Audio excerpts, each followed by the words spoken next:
welcome back to our Foodie Friday. Today we're going to make a delicious Texas caviar dip. So if you're ready, let's get started. Alright, so today we're going to make Texas caviar.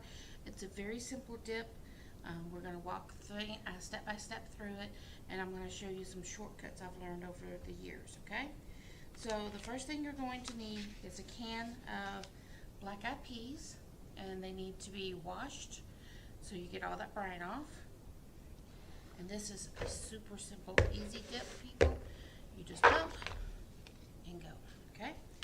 You need 1 can of black beans, again rinsed, dump. And you're gonna need 1 bag of frozen corn. You can use fresh if you want. Over the years, it's just easier to use frozen corn. Let it get to room temperature. So that way you can just dump and go.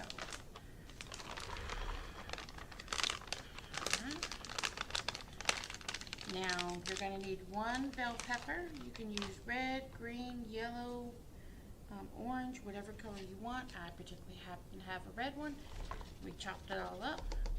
Dump and go.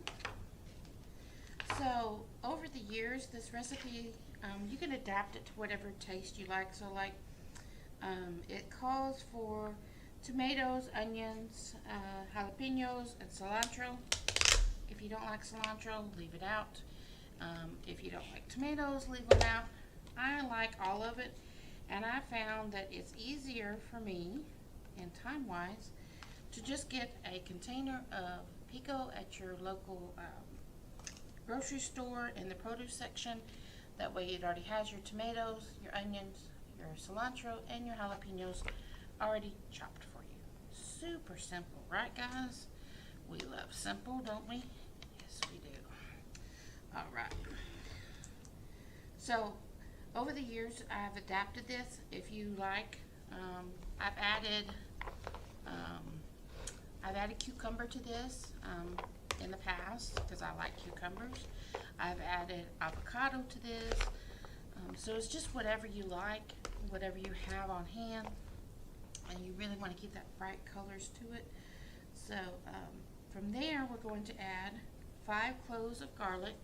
I have some minced garlic already done. Dump and go. And then I have, calls for the juice of 1 lime. Pour that in there. And it says to salt and pepper to taste. Mine is a 1/2 teaspoon of salt and a 1/4 teaspoon of pepper. Okay. And then it wants 2 tablespoons of red wine vinegar. You can use red wine vinegar. You can use Italian dressing.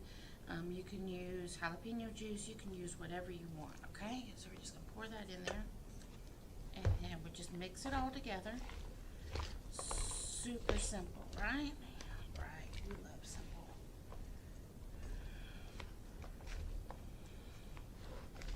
I can definitely smell the garlic. And that garlic, like I said, it was 5 cloves, so it's a lot of garlic. Just use what you got. I use the minced garlic. To me, it's not as potent as an actual fresh garlic clove, but you can use whatever you want. So we've mixed this all together. Now we're going to put this in the refrigerator. You're going to need to leave it for at least 1 hour so the flavors can marry. It's better if it's overnight.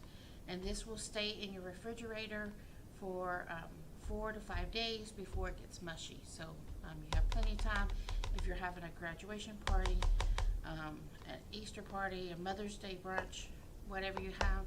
If you want to make this ahead of time, you can. This is great on fish, on chicken, or just as a dip by itself. So I hope you enjoy. Thanks for joining us for this edition of Foodie Friday. I hope you had fun making your Texas caviar. Remember, it goes great on fish, on chicken, or just as a dip by itself. So until next time, bon appetit.